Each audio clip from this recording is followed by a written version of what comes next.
On the morning she had to take her daughter to work, a mother had no idea that everything would change with a simple hug. The girl, who never let anyone get close, ran and hugged a powerful man as if she had known him forever. And in that silent moment, a forgotten mark revealed the past and reconnected destinies that time had tried to separate. If this story caught your interest, don't forget to subscribe to our channel and tell us what city you're watching from.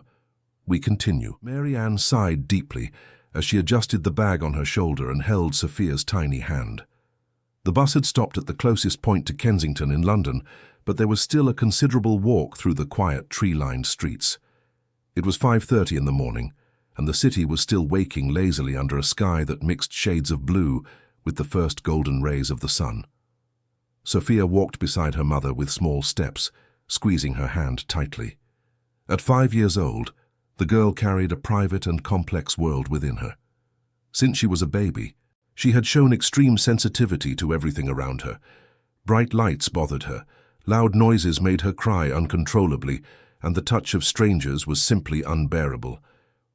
Only Mary Ann could calm her. Only in her mother's arms did she find peace. The doctors had said Sophia had heightened sensory sensitivity, something that could improve with time and proper support. But Mary Ann knew she didn't have the resources for specialized treatments. Working as a housekeeper at the Aldridge residence was her only source of income, and even then she could barely afford the rent on the small flat where they lived, on the outskirts of Brixton. On that specific morning, Mary Ann found herself in a desperate situation. Mrs. Clayton, the neighbor who looked after Sophia while she worked, had called in the middle of the night to say that her own granddaughter had a high fever and she couldn't take Sophia. Mary Ann tried other contacts, but it was too early and no one could help. With a heavy heart, she decided to take her daughter with her, hoping that Mrs. Helen Aldridge, the mansion's head housekeeper, would be understanding. The streets of Kensington contrasted drastically with Mary Ann's reality. Imposing mansions rose. Behind high walls and electronic gates, imported cars rested in garages that seemed larger than her entire flat. Impeccable gardens with exotic plants and ornamental fountains completed the scene of a wealth she only knew through her work. Sophia observed everything with her large, curious eyes, but stayed glued to her mother. She felt Mary Ann's tension, and it made her even more alert. The girl had an almost supernatural ability to perceive the emotions around her, as if she were a small sponge absorbing all the feelings in the environment. When they reached the gate of the Aldridge mansion, Mary Ann took a deep breath. The house was a modern construction, all glass and exposed concrete, with 3 floors and an architecture that impressed anyone. The front garden was a work of landscape art, with native English plants arranged harmoniously and a cobblestone path leading to the main entrance. Charles, the gatekeeper, greeted her with a respectful nod, but Mary Ann noticed the look of surprise when he saw Sophia. She had been working at the house for almost 2 years and had never brought her daughter. Charles knew Mary Ann's situation and had always been kind to her, but at that moment, his expression showed concern. "Good morning, Mary Ann. Did something happen?" he asked, bending down slightly to greet Sophia, who immediately hid behind her mother's legs. "Good morning, Charles. The person who looks after Sophia couldn't today, and I had no one to leave her with. It will just be for today, I promise. Is Mrs. Helen here?" Charles hesitated for a moment. He knew the strict rules of the house and the inflexible personality of the head housekeeper, Helen Aldridge, but he also knew Mary Ann as a dedicated and honest person. "She came in early today. She's getting everything ready. For Mr. Alexander's return. He's coming back from his trip this afternoon, and you know how she gets when he's back." Mary Ann felt her stomach tighten. Alexander Aldridge was the owner of the mansion, a successful real estate entrepreneur who traveled constantly for work. She had seen him only a few times, always in passing, and her impressions of him were of a serious, elegant, and seemingly cold man.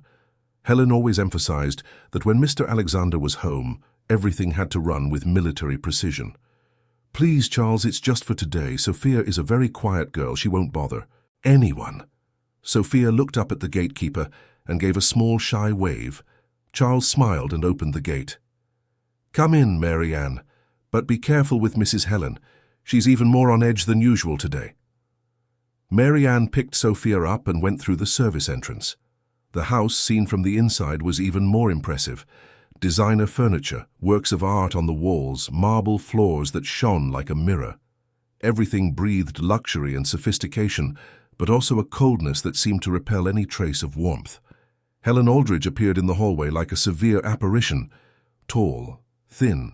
With grey hair pulled back in a perfect bun, she wore an impeccable uniform and an expression that could freeze water. Her eyes fixed first on Mary Ann, then on Sophia, and her disapproval was immediate and evident. "Mary Ann, what is this situation? We are not equipped for children here, and you know that very well. Mrs. Helen, I know it's not ideal, but the person who looks after Sophia couldn't today, and I had no other option. It's just for today, I guarantee it. She'll stay with me the whole time, she won't get in the way of anything." Helen crossed her arms and studied Sophia, who pressed herself even tighter against her mother. The girl seemed to feel the hostility of the environment and reacted in the only way she knew how, seeking total protection in Mary Ann. "Mr. Alexander arrives at 3 in the afternoon. He has an important meeting at 4. Nothing, absolutely nothing, can go off schedule today. If this child makes any noise, any mess, you will be in serious trouble. Am I being clear?" "Perfectly clear, Mrs. Helen. Sophia is very quiet. She won't be any trouble."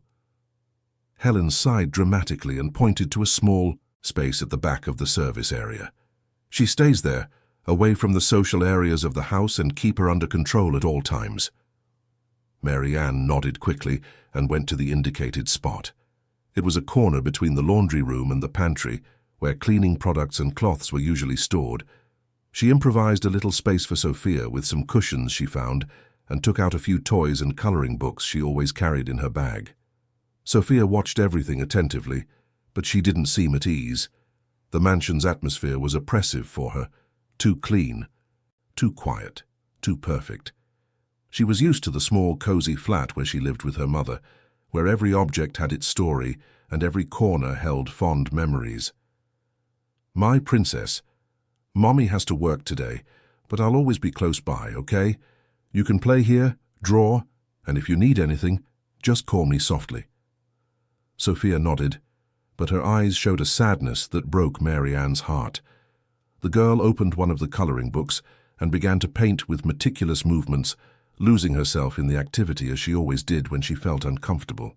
Mary Ann began her daily tasks, cleaning the bedrooms, organizing the clothes, preparing the rooms for the boss's arrival.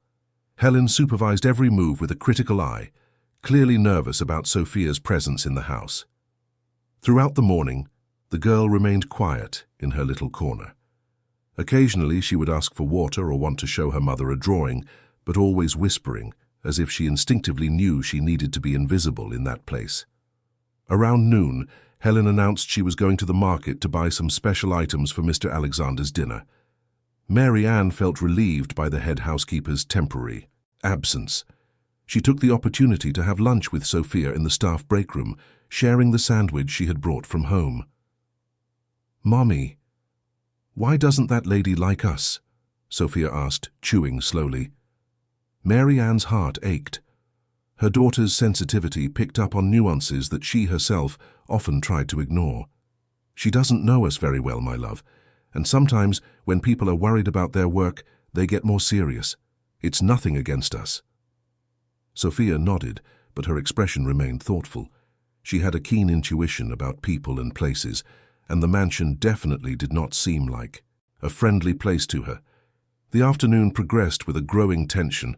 Helen had returned from the market even more anxious, checking every detail of the house multiple times. The other staff, the cook, Mrs. Newman, and the gardener, Andrew, also seemed more on edge than usual. "Mr. Alexander cannot know there is a child in the house," Helen murmured to Mary Ann as she reviewed the cleaning of the meeting room. "He has a very important meeting today. International investors. Keep the girl completely isolated." Mary Ann nodded, feeling the weight of the responsibility. She needed this job. It was her only stable source of income, and losing the position would be catastrophic for her and Sophia. It was almost 3 in the afternoon when the sound of the car pulling up echoed through the house. Helen immediately positioned herself at the main entrance, and all the staff assumed an even more formal posture. Mary Ann took Sophia to the furthest corner possible and asked her to play quietly. "Remember what Mommy said? We need to be very quiet now." Sophia nodded and turned her attention back to her drawings, but there was something different in her behavior.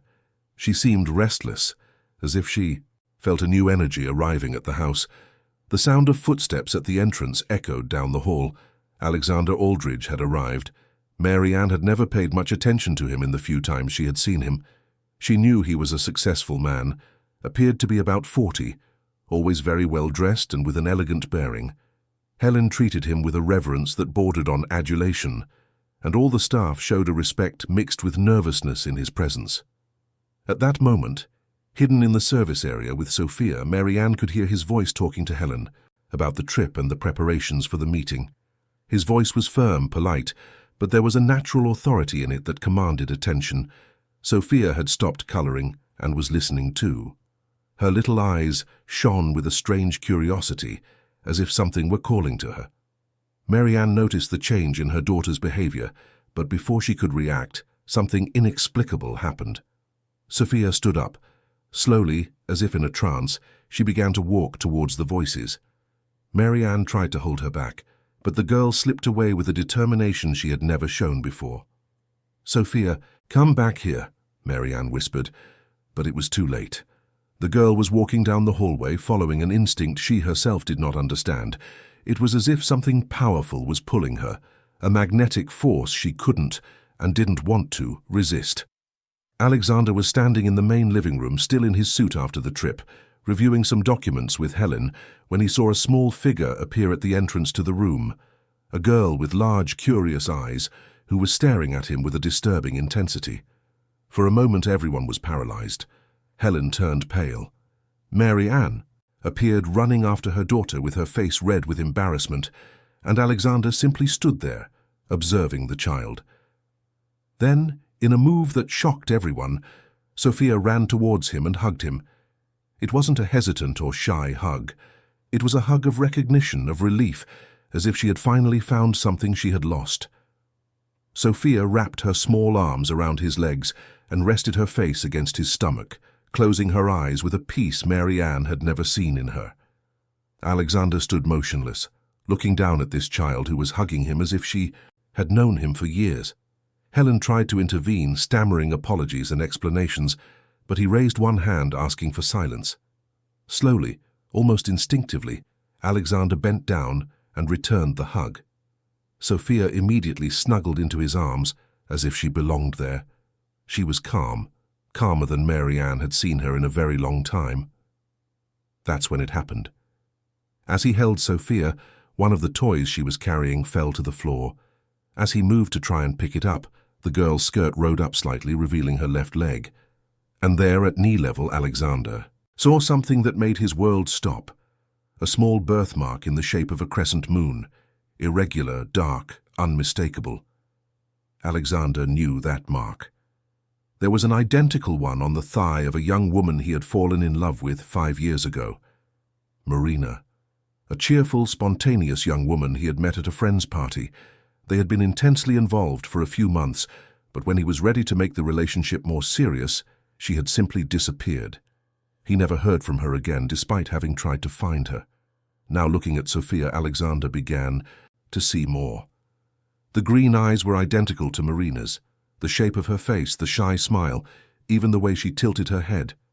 How had he not noticed before? He looked at Mary Ann, who was frozen in terror and shame in the corner of the room, and suddenly it all made sense. Mary Ann was Marina. Her hair was darker, she had lost weight, she looked tired, but it was her.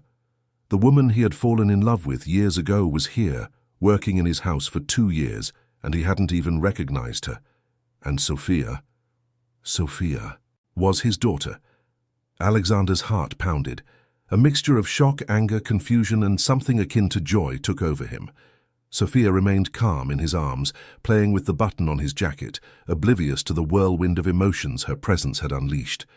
Helen tried to intervene again, but Alexander silenced her with a look. Still carrying Sophia, he walked over to Mary Ann, who was staring at him with tears in her eyes. "We need to talk," he said, his voice controlled but heavy with emotion. "Now." The silence in the main living room of the mansion was as thick as fog. Helen remained paralyzed in the corner, unsure whether she should leave or stay. Marianne was leaning against the wall, tears streaming silently down her face, while Alexander held Sophia, who continued to play carefree with the buttons on his jacket. "Helen, cancel my meeting," Alexander said, without taking his eyes off Marianne, "and ask all the staff to leave. We need privacy." "But sir, the Japanese investors—" Helen tried to argue, her voice trembling. "I said cancel it." Alexander's tone brooked no argument. Helen nodded quickly and left, still in a state of shock. In a few minutes, the house became strangely silent, with only the three of them present. Sophia remained calm in Alexander's lap, as if she had finally found her place in the world. Alexander walked to an armchair and sat down, keeping Sophia on his lap. The girl settled in as if she had always done so, resting her head on his chest and closing her little eyes. It was as if she knew, on an instinctive level, that she was where she was supposed to be.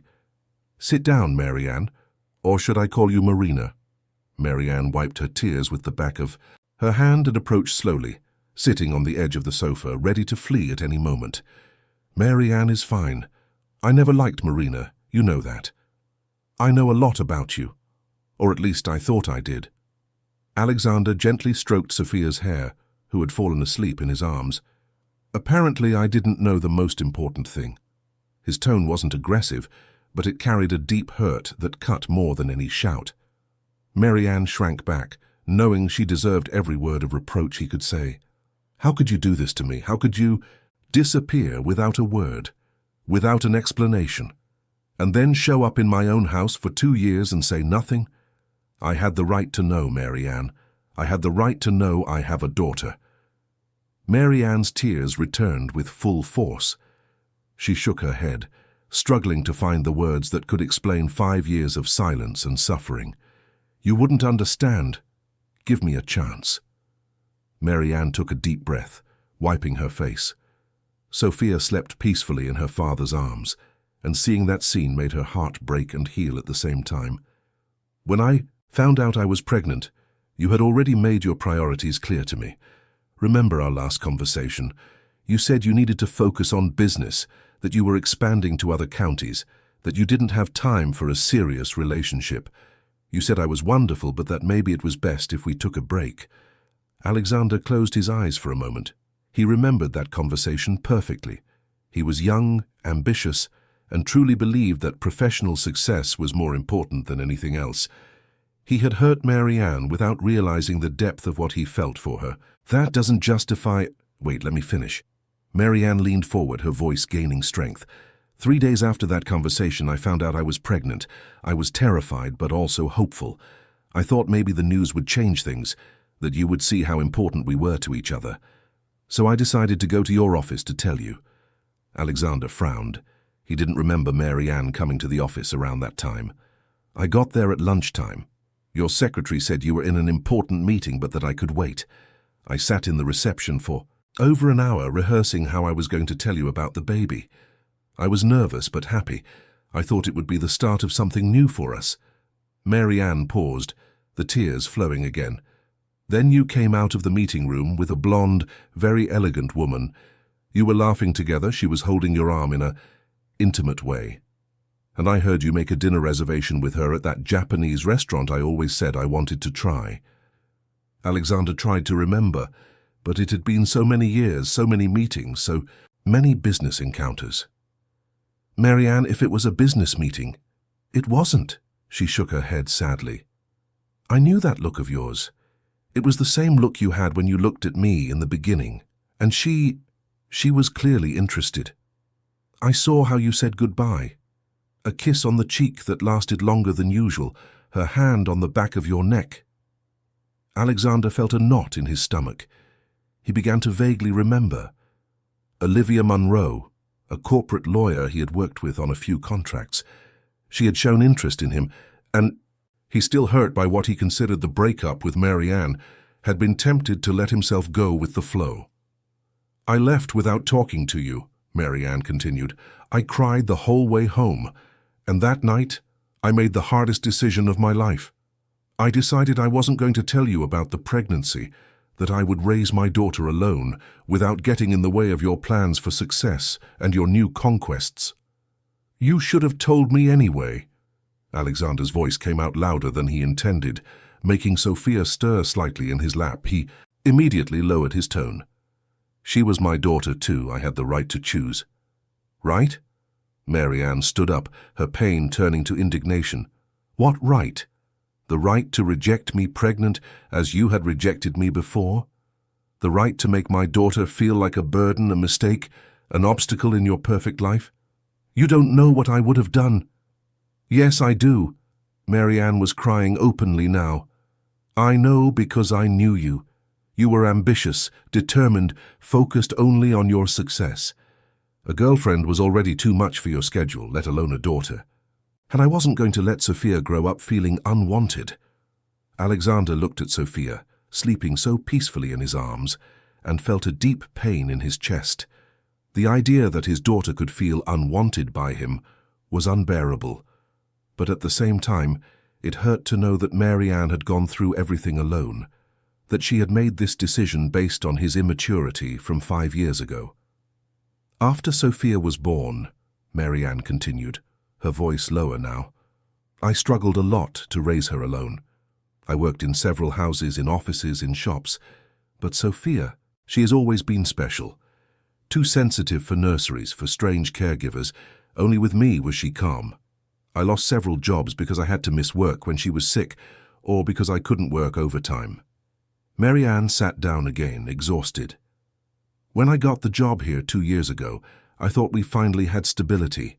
Mrs. Helen is strict, but the salary was good, and I could take Sophia to Mrs. Clayton's during the day. It never crossed my mind that you were the owner of the house. Helen always referred to you as Mr. Alexander, never mentioned your surname, and the few times I saw you in passing, you were always on the phone or in a hurry. Besides, she laughed sadly, you've changed a lot. Thinner, different hair, always wearing sunglasses. And I've changed a lot too. Alexander watched Mary Ann carefully. It was true she had lost weight. Her hair was darker, and exhaustion had marked her face. But now that he knew who she was, he couldn't understand how he hadn't recognized the woman he had fallen in love with. When did you finally recognize me? He asked. 6 months ago. You were in the dining room without your glasses, laughing on the phone with someone. It was when I heard your laugh that I was sure. My heart almost stopped. And you said nothing? What was I supposed to say? Mary Ann opened her hands. Hi, Alexander. Remember me? I'm the Mary Ann you dumped 5 years ago. By the way, this is Sophia. Your daughter you don't know exists. Oh, and I've been working in your house for 2 years cleaning your toilets. Alexander winced. When put that way, it really did sound complicated. I was going to leave, Mary Ann admitted. I started looking for another job. I couldn't work here anymore knowing who you were, living in fear of being discovered. But the economy was tough. The few opportunities that came up were for much lower wages. And Sophia, she was getting used to the routine, to Mrs. Clayton. I didn't have the heart to change everything again. Sophia stirred in Alexander's lap and slowly opened her little eyes. Seeing his face, she smiled with a naturalness that deeply touched her father's heart. It was as if she had always known that face, as if it were the most natural thing in the world to be there. Daddy, Sophia murmured, still sleepy. Alexander's heart stopped. Mary Ann turned pale. She's never said that word before, Mary Ann stammered. She never asked about her father. I always told her she only had Mommy, and that was enough. Alexander felt his eyes well up. His daughter had recognized him before he even understood who she was. She had called him Daddy, without even knowing what that word really meant. Hi, my love, Alexander whispered, kissing Sophia's forehead. Daddy's here now. Sophia smiled and snuggled against him again, closing her eyes. For her, everything was right with the world at that moment. Mary Ann was crying silently, watching the interaction between father and daughter. It was exactly what she had always dreamed of and feared at the same time. Sophia seemed complete in Alexander's arms, in a way she had never been able to provide alone. "Mary Ann," Alexander said, his voice softer now, "I understand your reasons. I understand why you made the decision you made, but I can't pretend I'm not hurt. I lost 5 years of my daughter's life. 5 years of first words, first steps, first smiles, 5 years I'll never get back." "I know," Mary Ann whispered. "I know, and I'm sorry for everything."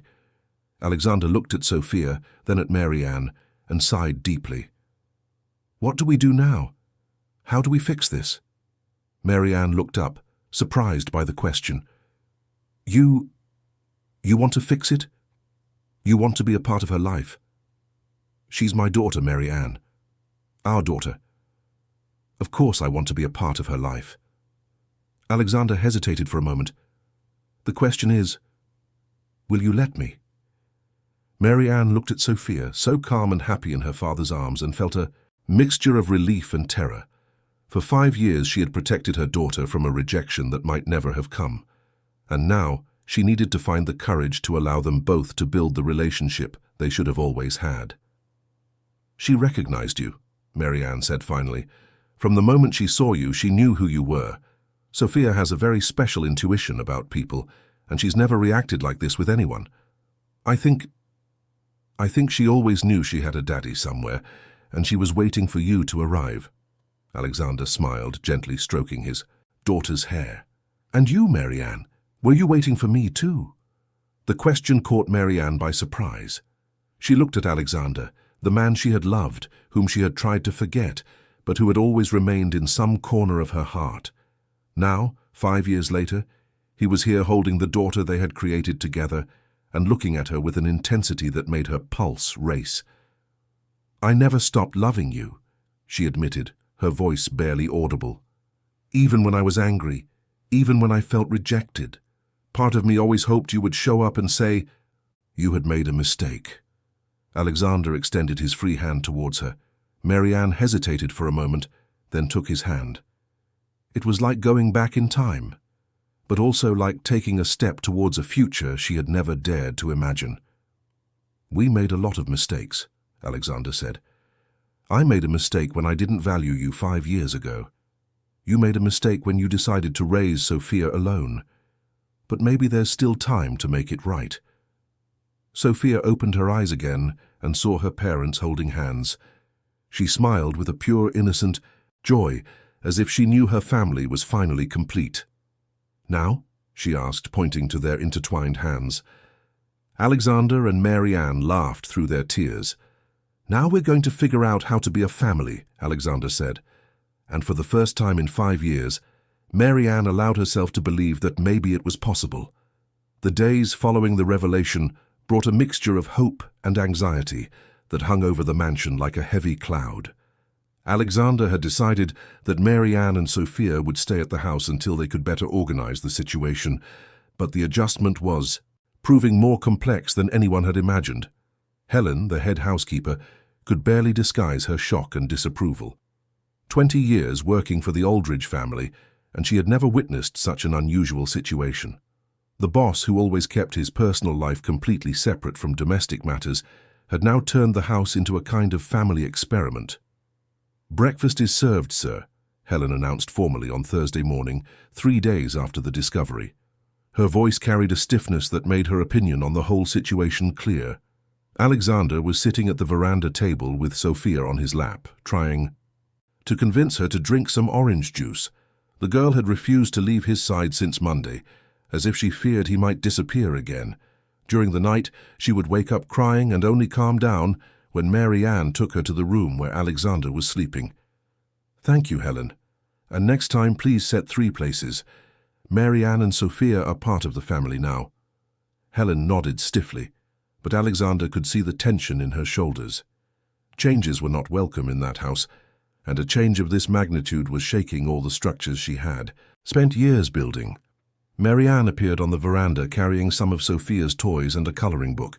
For the past few nights, she had been sleeping in the guest room with Sophia, but the proximity to Alexander was affecting her in ways she hadn't anticipated.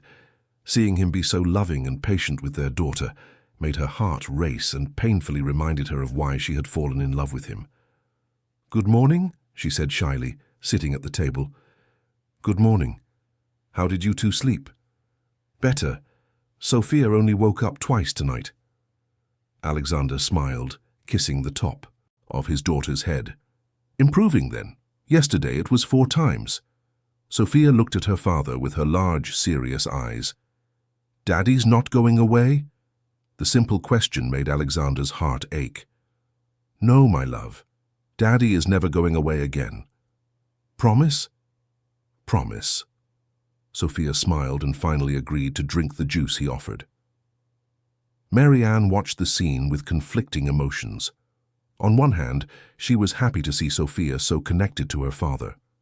On the other, she feared that Alexander might tire of the responsibility of being a full-time father.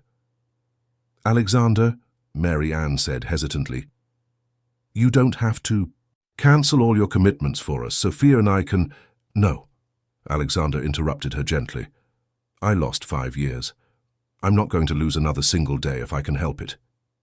He had indeed cancelled all his meetings for the week, delegated projects to his partners, and turned the mansion's home office into his main workspace. He was determined to learn every detail of Sophia's personality, every little habit, every preference. "But your business—" "My business has always existed without my constant presence. My daughter has not."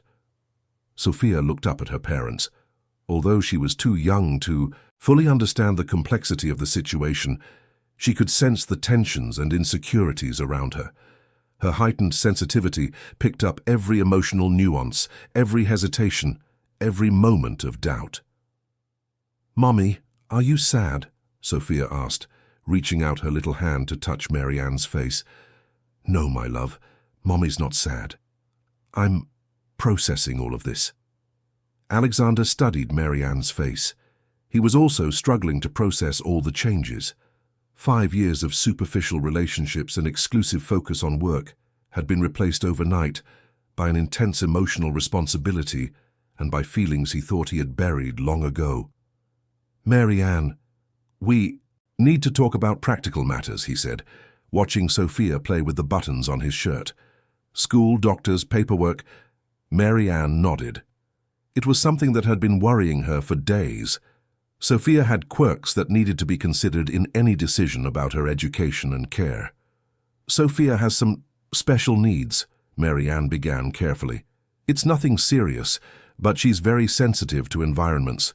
Loud noises, very bright lights, crowds, all of that makes her very stressed." Alexander frowned, paying full attention. "The pediatrician said it's something related to sensory processing. Sophia feels everything more intensely than other children. That's why she's always been so attached to me. I'm her emotional anchor, the safe place where she can regulate herself." "And at school, how has that been?"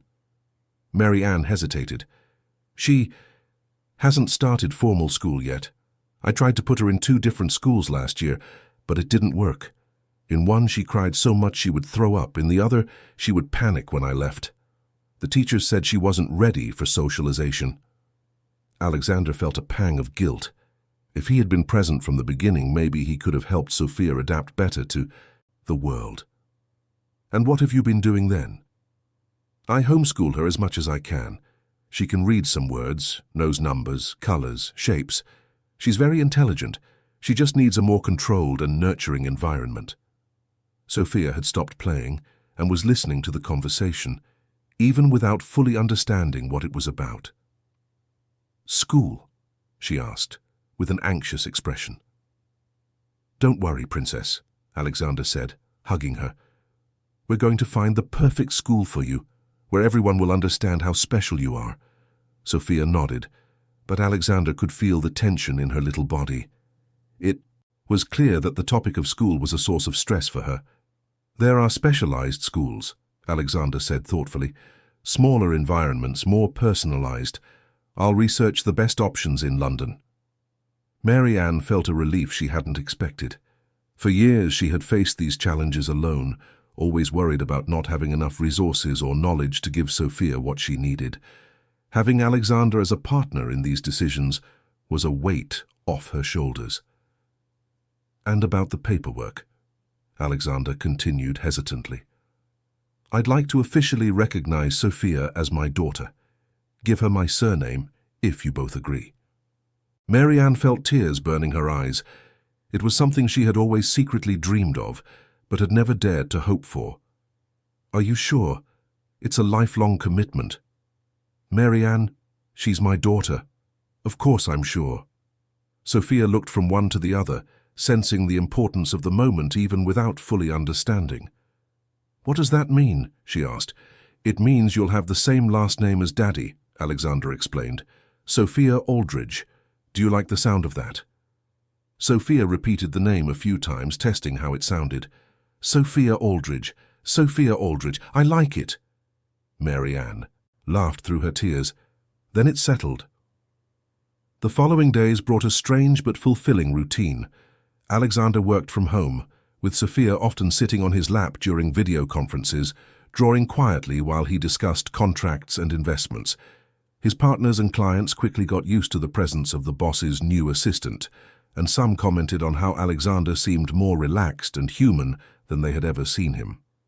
Marianne had ceased to be an employee of the house and was now in an undefined position that Helen was still struggling to comprehend.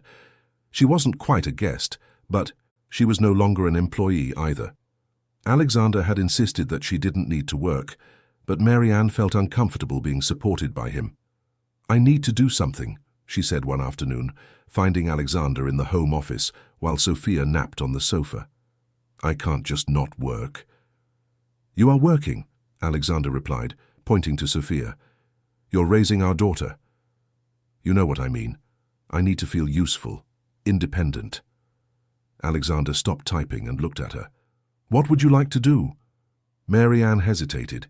It had been so long since someone had asked about her personal dreams that she had almost forgotten she had them.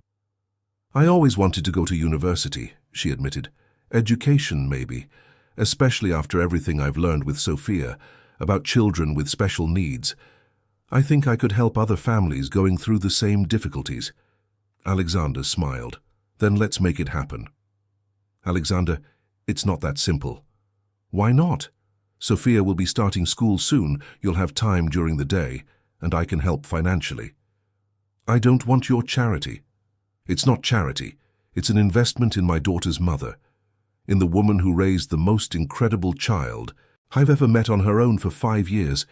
You deserve to have your dreams come true, Marianne." The sincerity in his voice made Marianne's heart race. It was dangerous to get used to this caring, present Alexander. Part of her still feared it was temporary, that he would eventually get tired and go back to the life he had before. "And us?" she asked suddenly. "What are we now, Alexander?" The question had been asked impulsively, but now it hung in the air between them like a bridge that needed to be crossed. Alexander stood up and walked over to where she was, stopping just inches away. "I don't know," he admitted honestly. "I know you still affect me like no other woman ever has. I know that when I see you with Sophia, my heart fills up in a way I didn't know was possible. I know that these last few days have been the most meaningful of my life." Marianne felt her heart beating erratically. Alexander was so close she could smell his cologne, could see the small lines around his eyes that hadn't been there 5 years ago. "But I also know," he continued, "that we have a lot to work through, hurts to heal, trust to rebuild.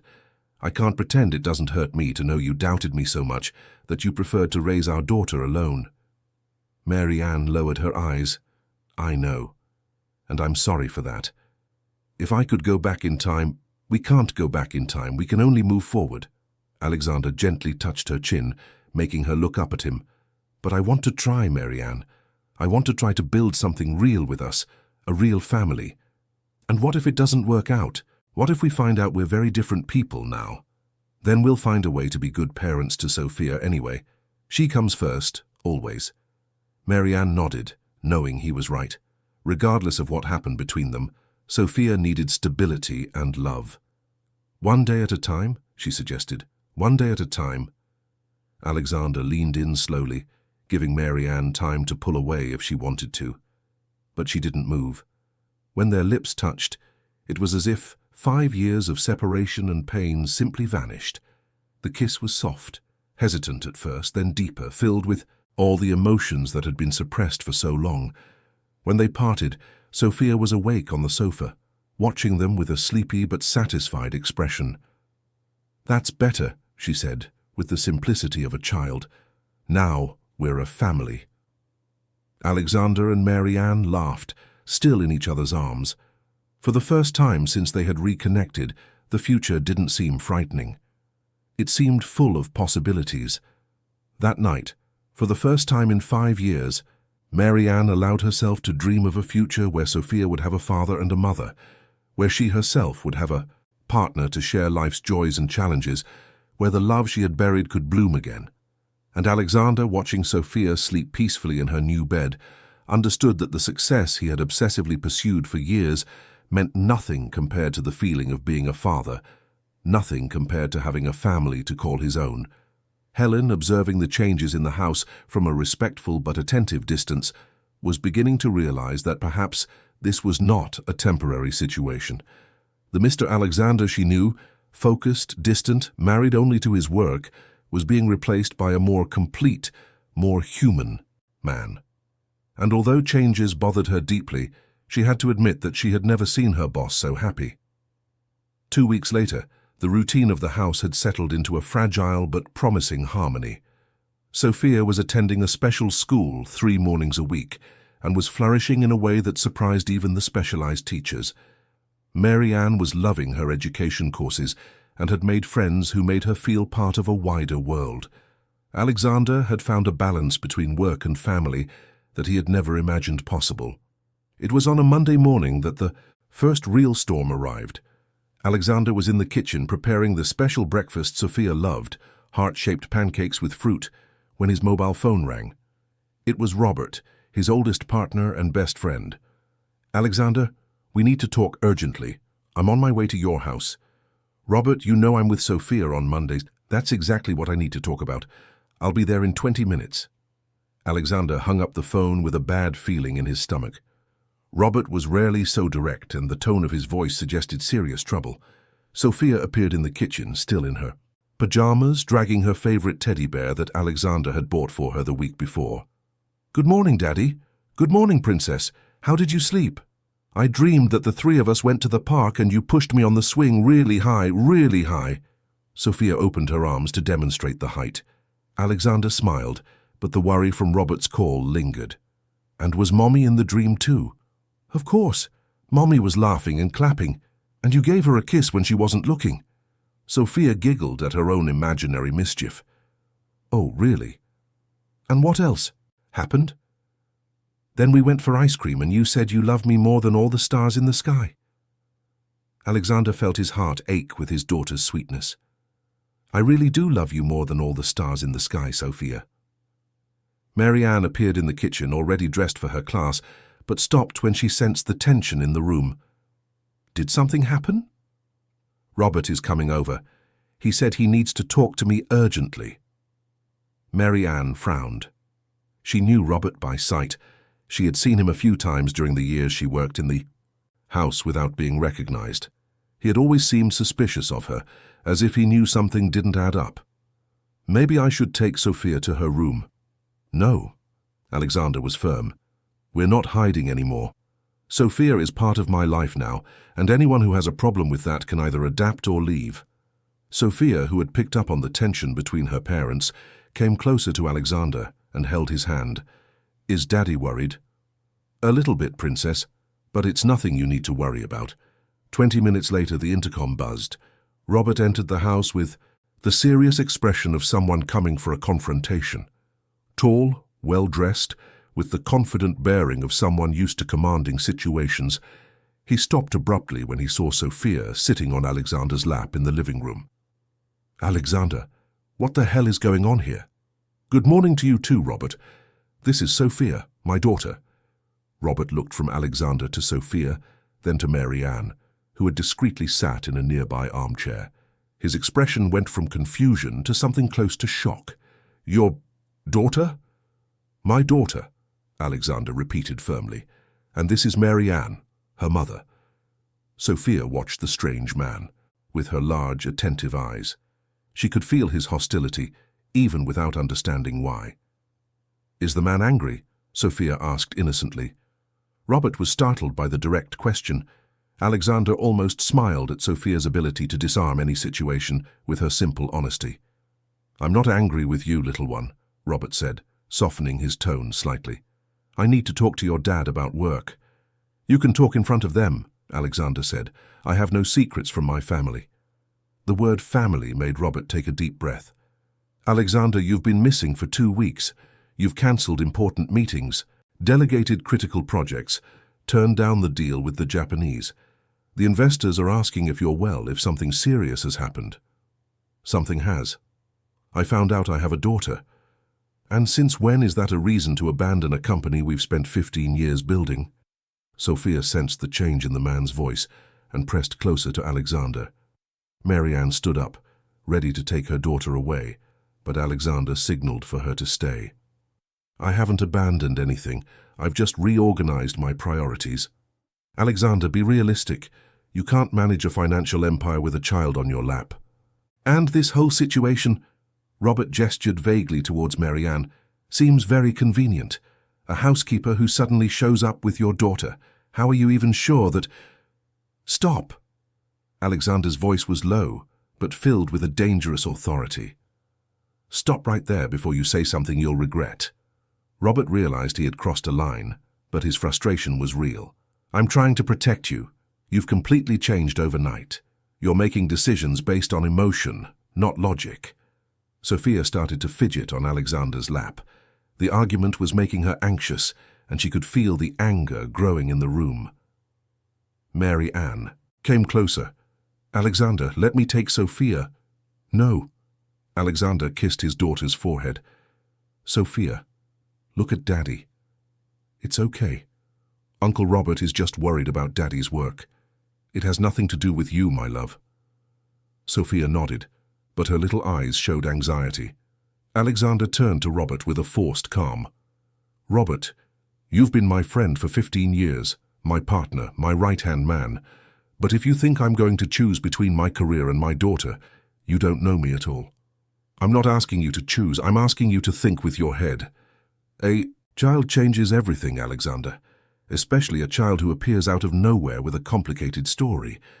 Mary Ann felt as if she had been punched. The implication in Robert's words was clear, and it hurt deeply. "The story isn't complicated," Alexander said, his voice gaining a dangerous edge. "It's simple. I was an idiot 5 years ago, and I lost the woman I loved, and 5 years of my daughter's life. Now I'm trying to fix my mistakes."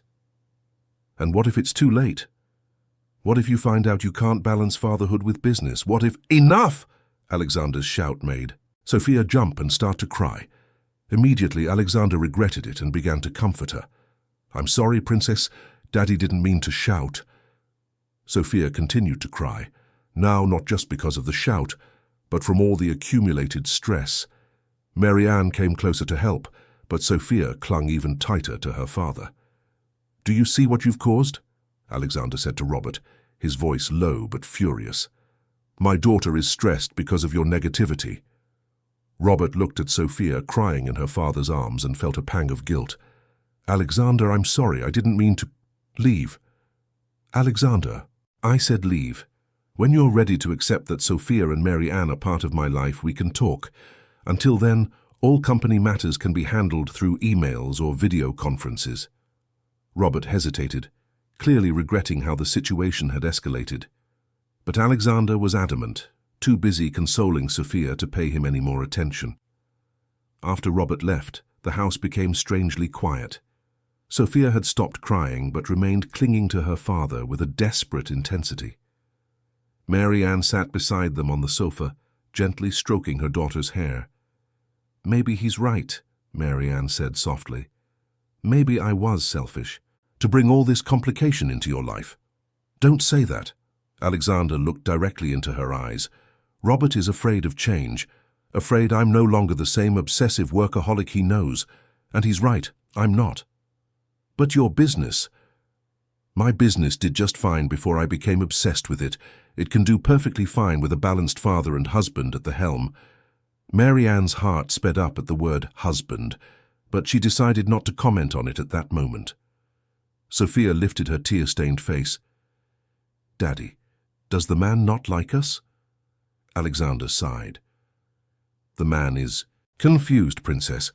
Sometimes when grown-ups get confused, they say things they shouldn't, but it has nothing to do with you or Mommy. Does he think we're not important? Sophia's innocent question cut like a blade. Alexander hugged her tighter. You are the most important people in the world to me. More important than any job, any money, anything.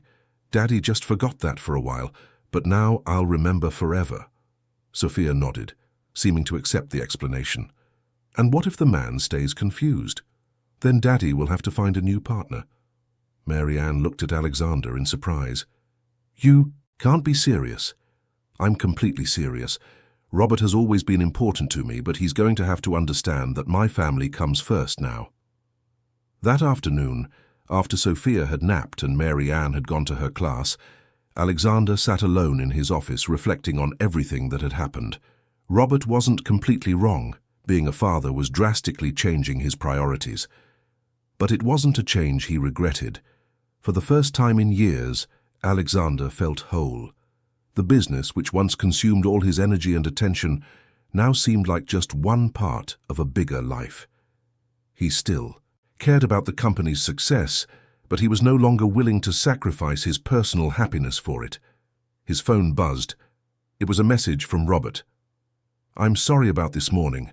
I need time to process all this, but our friendship is worth more than any business. Let's talk when you're ready. Alexander smiled. Maybe there was hope for reconciliation after all. When Mary Ann returned from her class, she found Alexander and Sophia in the garden. He had set up a small vegetable patch with her, teaching her about the plants and how to care for them. Sophia was visibly calmer and happier, her hands dirty with soil and a radiant smile on her face. How was class? Alexander asked, standing up to greet her. It was good. We talked about child development and... Mary Ann hesitated. And about how abrupt changes in family structure can affect children. Alexander frowned. Are you worried about Sophia? A little. Her reaction this morning. She's never shown so much stress before. Sophia, who was planting sunflower seeds with total concentration, looked up. Mommy, I'm not worried. Daddy said everything is okay, and I believe him. Alexander and Mary Ann exchanged looks. Sophia's innocent trust in her father was both touching and frightening. She had placed all her emotional security in him in a matter of weeks. But what if Daddy needs to travel for work? Mary Ann asked. Or if something changes? Sophia thought for a moment. Then we'll adapt. Like the little plants when they change pots. It's hard at first, but then they grow even more beautiful. The simple wisdom of a 5-year-old left the two adults speechless. Alexander bent down and kissed his daughter's forehead. How did you get so wise, Princess? Mommy taught me. She always says that bad things pass, and good things stay in your heart forever. Mary Ann felt tears burn her eyes. All the difficult nights, all the moments of loneliness and fear had been worth it to raise a child with such emotional maturity and wisdom. That night, after Sophia was asleep, Alexander and Mary Ann stayed on the veranda talking about the future. The argument with Robert had brought up issues they had both been avoiding. Are you sure this is what you want? Mary Ann asked. A life completely different from the one you've built. Alexander took her hand in his. Mary Ann, for the first time in years, I wake up happy. For the first time, I have something more important than quarterly profits and market expansions. I have a reason to live beyond work. But what if it goes wrong? What if you regret it? And what if it goes right? What if we find out we're even better together than we were apart? Mary Ann smiled shyly. When did you become such an optimist? When a 5-year-old girl taught me that sometimes, to grow, you need to change pots. They laughed together, and for the first time since they had reconnected, the future seemed less daunting and more promising. There were still many challenges ahead, but there was also love, understanding, and a family worth fighting to protect. A month later, life for the Aldridge family had found its rhythm. Sophia was attending a special school 3 mornings a week and was flourishing in a way that surprised even her specialized teachers. Mary Ann was loving her education courses and had made friendships that made her feel part of a wider world. Alexander had found a balance between work and family that he had never imagined possible. It was on a Friday afternoon that everything changed. Alexander was in his home office when he received an unexpected call. It was Dr. Henry Morris, a lawyer he hadn't seen in years. "Alexander, I need to talk to you about a delicate matter. May I come to your house?" "Henry, long time no see. Of course, come over. Has something happened?"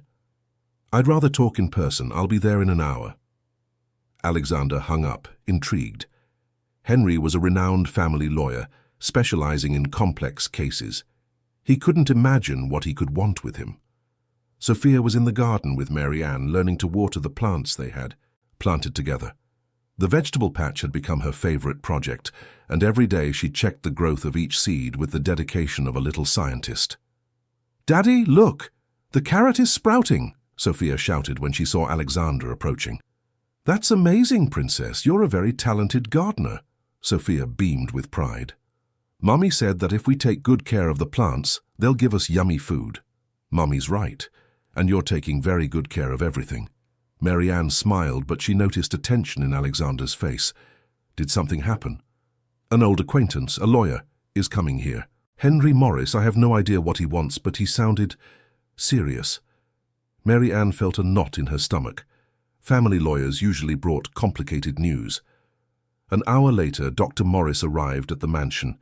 He was an elegant man in his 50s, with greying hair and a grave expression that did not promise good news. Alexander received him in the main living room, while Mary Ann took Sophia to play in her room. "Henry, what a pleasure to see you again. Coffee?" "No, thank you, Alexander. I'd prefer to get straight to the point." Henry opened his briefcase and took out some documents. "Do you know Regina Beatrice Aldridge?" Alexander frowned. "My aunt. Of course, she's my father's sister, but we haven't spoken in years. Why?" "She contacted me this week. She's concerned about some recent changes in your life." "What changes?" "Alexander, I'll be direct. Mrs. Aldridge has learned that you've acknowledged a child of dubious paternity and that you are cohabiting with a woman of humble origins.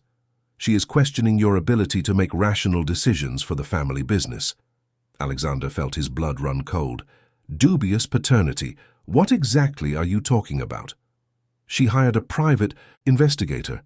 She learned that the child was conceived during a period when you were, let's say, quite socially active, and that the child's mother worked in your house for years without revealing the alleged paternity." "There is nothing dubious about Sophia's paternity. She is my daughter." "Have you had a DNA test?" The question caught Alexander by surprise. No, he hadn't. The physical resemblance, the birthmark, the instinctive recognition, it all seemed so obvious that the possibility of doubt hadn't even crossed his mind. "I don't need a test.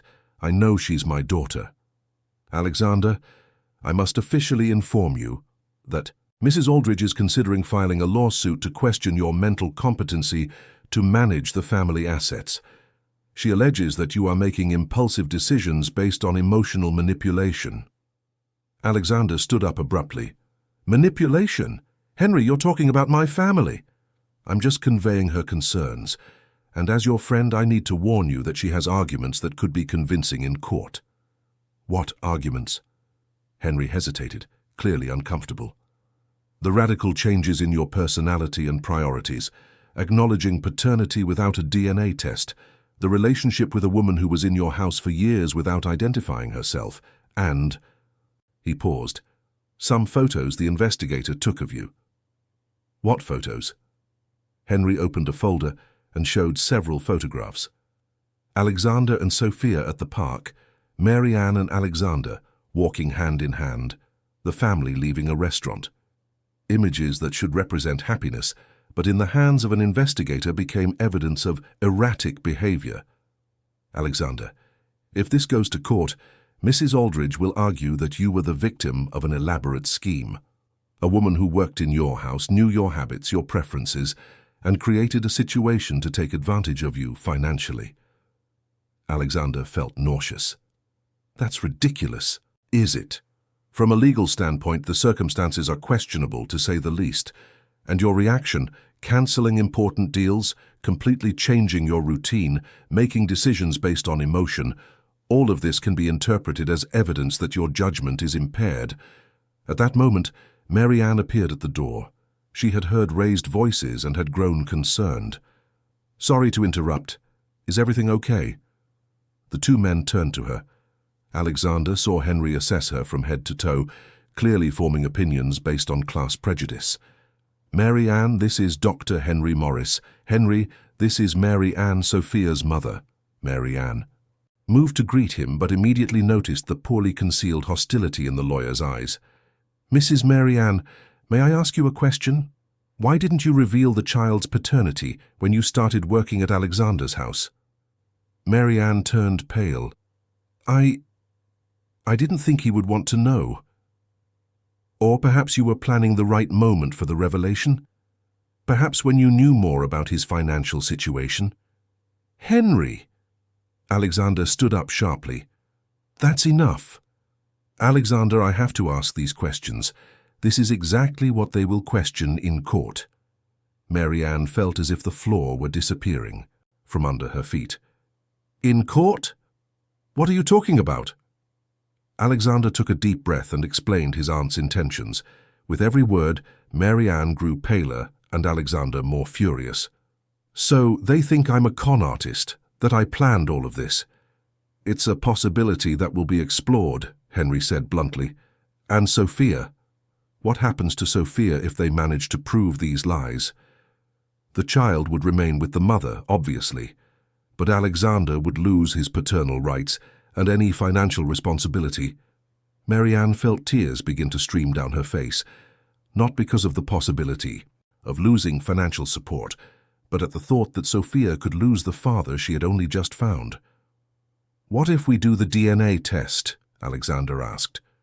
"If it's positive, it would strengthen your position. But Mrs. Aldridge would argue that you were still emotionally manipulated into acknowledging the child without proper legal precautions." Alexander looked at Mary Ann, who was clearly devastated. "How much time do we have?" "She gave me a week to try to resolve this amicably. After that, she will file the suit." After Henry left, Alexander and Mary Ann sat in silence in the living room. The weight of the accusations hung over them like a dark cloud. "Maybe they're right," Mary Ann said finally, her voice barely a whisper. "Don't say that. Alexander, think about it. I really didn't tell you about Sophia for years. I really knew your habits, your house, your life. Maybe from the outside this really does look like a setup. It doesn't to me. But what if you're blinded by the situation? What if your aunt is right about you making decisions with emotion and not reason?" Alexander knelt in front of her. "Mary Ann, look at me. Do you think Sophia isn't my daughter? Of course not. She's the spitting image of you. She has the same birthmark. And do you think you manipulated me in any way? No, I would never do something like that." "Then why are you doubting us?" Mary Ann began to cry more intensely. "Because I'm scared. Scared that you'll start to doubt. Scared that when things get tough, you'll think it would be easier without us. Scared that Sophia will lose you again." At that moment, Sophia came running into the room, drawn by the sound of her mother's crying. "Mommy, why are you crying?" Mary Ann quickly tried to wipe her tears. "It's nothing, my love. Mommy was just—" "Is it because of me?" Sophia approached with a worried expression. "Did I do something wrong?" "No, princess," Alexander said, lifting her into his arms. "You didn't do anything wrong. Some grown-ups are confused about our family, but it has nothing to do with you." Sophia studied her parents' faces. "They don't like me?" The simple question cut like a knife. Alexander hugged his daughter tighter. "They don't know you, my love. If they did, it would be impossible not to love you. But what if they managed to separate us?" The question showed that Sophia had understood more of the situation than her parents imagined. "That's not going to happen," Alexander said firmly. "Daddy won't let anyone separate our family. Promise. Promise." But for the first time since he had found his family again, Alexander wasn't sure how he would keep that promise.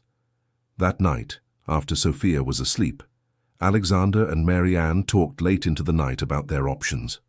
The DNA test was obvious, but it wouldn't resolve all the issues raised by Regina. "Maybe I should leave," Marianne said suddenly. "Take Sophia and disappear. That way you wouldn't lose your business because of us. Don't even think about it. I'm not losing you two again." "But Alexander—" "Marianne, I need to tell you something." Alexander took her hands. "Yesterday my accountant showed me the numbers for the last 2 months. Since Sophia came into my life, my productivity has increased, not decreased. I'm more focused, more creative, more motivated. My aunt can question my sanity, but the results speak for themselves." Marianne looked at him in surprise. "Really?" "Completely serious. Having a family has made me a better businessman, not a worse one. And if Regina can't see that, the problem is hers, not ours. And what if she can convince a judge otherwise?" Alexander took a deep breath. "Then we'll fight, with everything we have, because you are both worth any battle." From their room came the sound of Sophia crying. They both rushed to comfort her. She had had a nightmare where bad men were trying to take her away from her daddy. "It was just a dream, Princess," Alexander said, rocking her gently. "Daddy's here. Mommy's here. No one is going to separate us." Sophia gradually calmed down but remained, awake between her parents in bed, as if she feared they might disappear if she slept. "Daddy, if the bad men come, will you fight for me?" "I will always fight for you, Sophia. Forever. And Mommy too. Mommy too." Sophia nodded, finally closing her eyes. But Alexander and Marianne remained awake for hours, knowing that the battle for their family was just beginning, and that, regardless of what Regina or any court decided, they would not give up without a fight. The following Monday dawned grey over London, but inside the Aldridge mansion, determination shone brighter than the sun. Alexander had spent the weekend organizing his defense with a team of lawyers, and more importantly, preparing something that would change everything. Sophia was in the living room playing with her toys when the doorbell rang. It was Dr. Martinez, a renowned geneticist Alexander had hired to conduct an emergency DNA test. "Good morning, Dr. Martinez," Alexander greeted him. "Thank you for coming so early." "No problem. In family cases, I understand the urgency." Sophia looked at the strange man with curiosity. Over the past few days, she had noticed the adults around her were tense, but Alexander and Marianne had made a point of keeping their routines normal to avoid stressing her further. "Sophia, this is Dr. Martinez. He's going to do a simple test to confirm that you're Daddy's daughter. It won't hurt at all. It's just a cotton swab on your cheek." Sophia nodded seriously. "And then will the bad men stop bothering our family?" Dr. Martinez smiled at the simplicity of the question. "Let's hope so, little one." The test was quick and painless. Sophia even giggled when the swab tickled her cheek. Dr. Martinez promised the results in 24 hours, and Alexander knew they would. Be positive. But he had a plan that went far beyond DNA. That afternoon, Alexander asked Helen to gather all the household staff in the main living room. Helen, Mrs. Newman the cook, Andrew the gardener, and Charles the gatekeeper stood nervously, wondering what the boss wanted to communicate. "Everyone, you've worked in this house for years and you know my character. You know I never make rash decisions." Alexander stood with Sophia on his hip and Marianne by his side. "Some family members are questioning my decision to recognize Sophia as my daughter. They are insinuating that Marianne has manipulated me in some way." Helen lowered her eyes, clearly uncomfortable. The other staff members exchanged worried glances. "That's why I'd like to hear from you. You've been around Marianne for 2 years. You've seen how she worked, how she behaved. Do you think she is capable of an elaborate manipulation?" Charles was the first to speak up. "Mr. Alexander, with all due respect, Marianne is one of the most honest people I know. She worked hard, never asked for favors, never tried to take advantage of anything. And she seemed very keen on keeping her distance," Andrew added. "When you were home, sir, she always stayed in the service area. She never tried to get your attention." Mrs. Newman nodded vigorously. "She would even refuse when I offered extra food for her to take home. Said she didn't want to seem like she was taking advantage." Alexander looked at Helen, who remained silent. "Helen, do you have anything to add?" Helen hesitated, then took a deep breath. "At first, I confess I was suspicious. But watching these past few days, the girl really does have your ways, sir. And Marianne, she looks at you the same way she did. 2 years ago, even when she thought no one was watching, Marianne felt tears burn her eyes. What do you mean? A few times I saw her watching you when you were working in your office. It wasn't curiosity or financial interest. It was longing, like someone looking at something they've lost and still love. Alexander smiled and squeezed Marianne's hand. Thank you all for your honesty. And Helen, thank you especially for that observation. At that moment, the phone rang. It was Dr. Martinez with the DNA results. Alexander, the results are conclusive. Sophia is your biological daughter with 99.9% certainty. Alexander closed his eyes in relief, although he had known this would be the result. Thank you, Doctor. Could you send the report by email?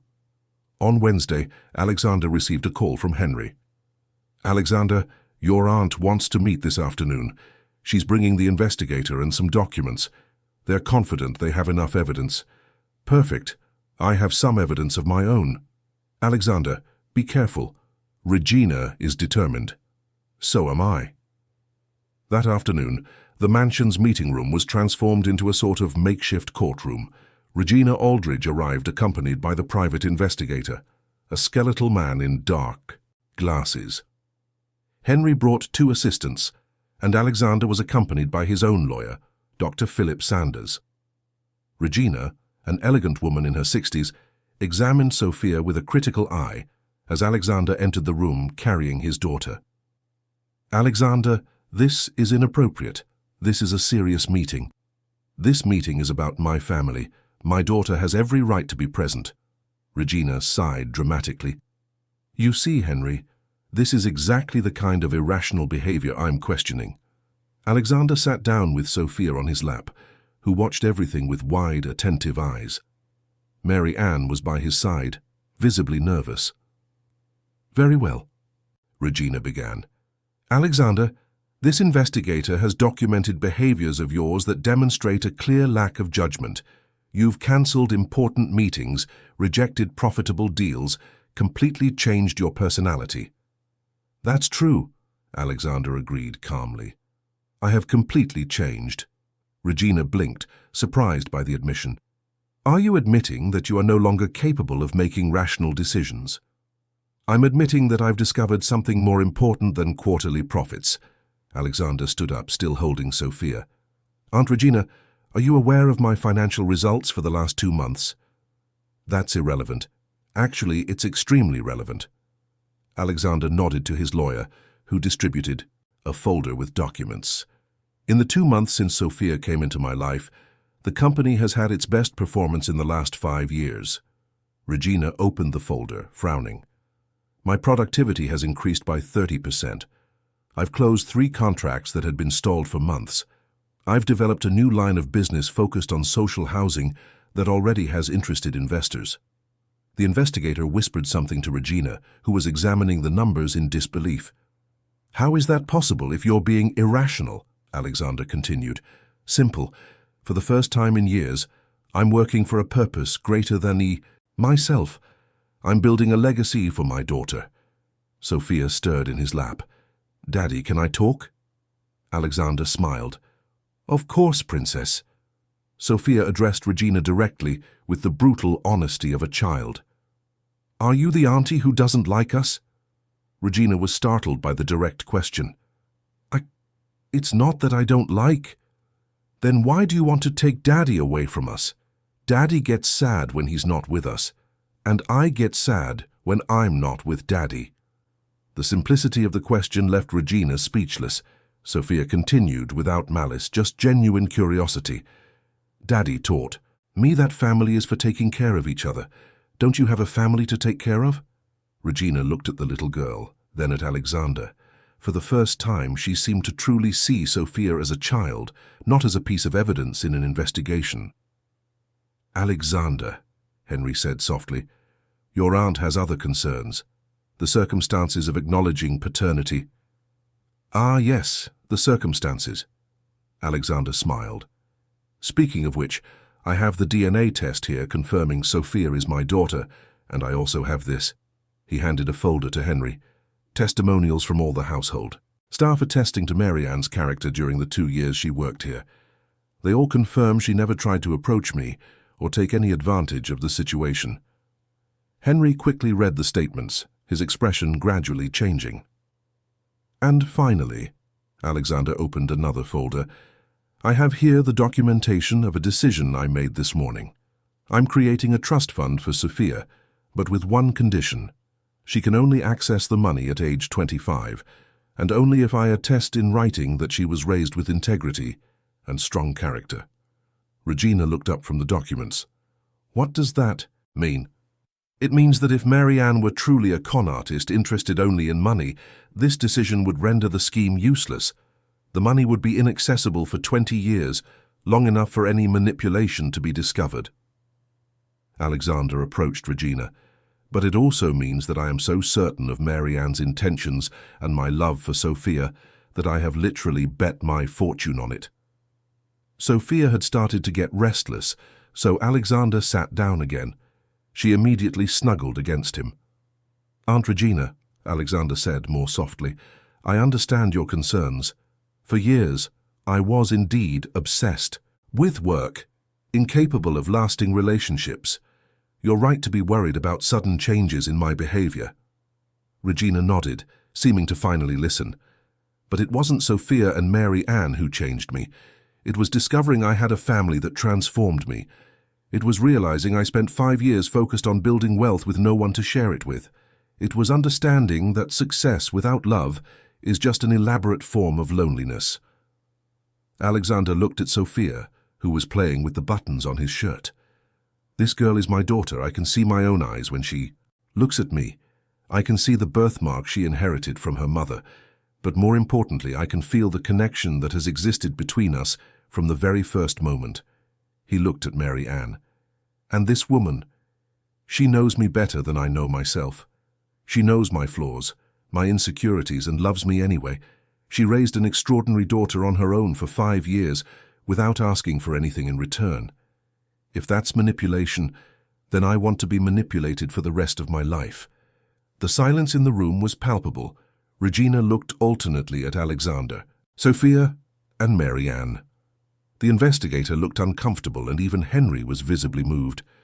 Sophia, Regina said finally, may I ask you a question? Sophia nodded solemnly. Are you happy with your daddy? Very happy. Before, I only had Mommy, and she was always sad because she worked so much. Now Mommy smiles more, and I have Daddy to teach me things and give me hugs. And do you think your daddy is happy?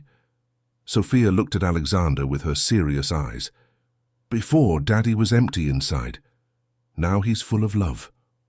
The girl's answer was like an arrow straight to Regina's heart.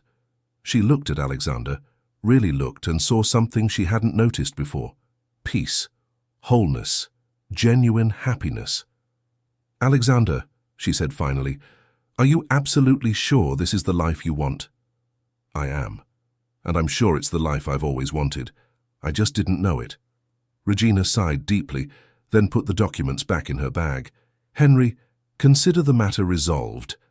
There will be no lawsuit. The relief in the room was almost tangible. Mary Ann began to cry silently, and Alexander felt as if a huge weight had been lifted from his shoulders.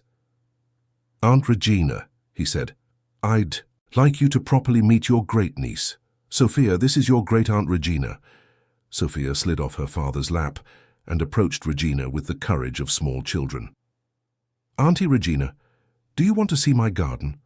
I planted carrots and sunflowers. Regina looked at Sophia's outstretched little hand, and after a moment's hesitation took it. I would love to see your garden, Sophia.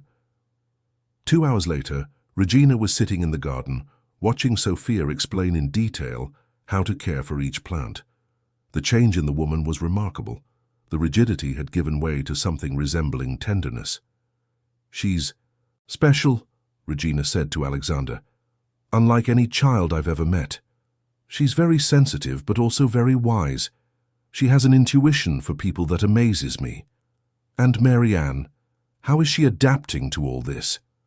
Alexander looked at Mary Ann, who was on the veranda organizing some of Sophia's toys. She's flourishing. She's started university, making friends, discovering who she is beyond being a mother. Do you plan to marry her? The question caught Alexander by surprise. He had thought about it, of course, but hadn't spoken to Mary Ann about it yet. I do. When she's ready. When she knows. She's not with me out of gratitude or for security, but for love. Regina nodded in approval. You've grown up, Alexander. You've become a man your father would be proud to know. That night, after Sophia was asleep, Alexander and Mary Ann stayed on the veranda, talking about everything that had happened. I can't believe it's over, Mary Ann said. I was so scared. Me too, but I knew we had the truth on our side. And now? What do we do now that we don't have any more crises to solve? Alexander laughed. Now we simply live our lives, as the family we were always meant to be. He took her hands in his. Mary Ann, I want to ask you something. What? Marry me? Mary Ann felt her heart stop. Alexander. Not for convenience, not for Sophia, not for security. Marry me because you love me, because you want to build a life with me, because you can't imagine a future where we're not together. Tears streamed down Mary Ann's face. Yes, yes, I'll marry you. Alexander kissed her under the stars, and for the first time in 5 years everything was exactly where it was supposed to be. 6 months. Later, in a small ceremony in the mansion's garden, Alexander and Mary Ann were married. Sophia was the flower girl, carrying the rings on a small cushion she had helped pick out herself. Regina was present, now a doting great-aunt who visited Sophia every week. Helen, who had become a sort of surrogate grandmother to Sophia, organized the party to perfection. Robert was there too, having reconciled with Alexander and become one of the new family's biggest supporters. During the ceremony, when the vicar asked if there were any impediments to the marriage, Sophia raised her little hand. I want to say something. Everyone laughed and the vicar smiled. What would you like to say, Sophia? I just want to say that now we are officially a family forever. Everyone applauded, and Alexander and Mary Ann kissed with tears of joy in their eyes. Sophia, now 6 years old and thriving in her special school, had become a confident and cheerful child, retaining her special sensitivity but gaining the courage to explore the world. Mary Ann was in her 2nd year of her education degree and was already interning at a school for special needs children, fulfilling her dream of helping other families with sensitive children. Alexander had found a perfect balance between work and family, and his business was prospering more than ever, now with purpose and meaning. And every evening, the 3 of them would gather in the garden to tend to the vegetable patch that had become the symbol of their family, something that had grown slowly, with care and love, and was now flourishing magnificently.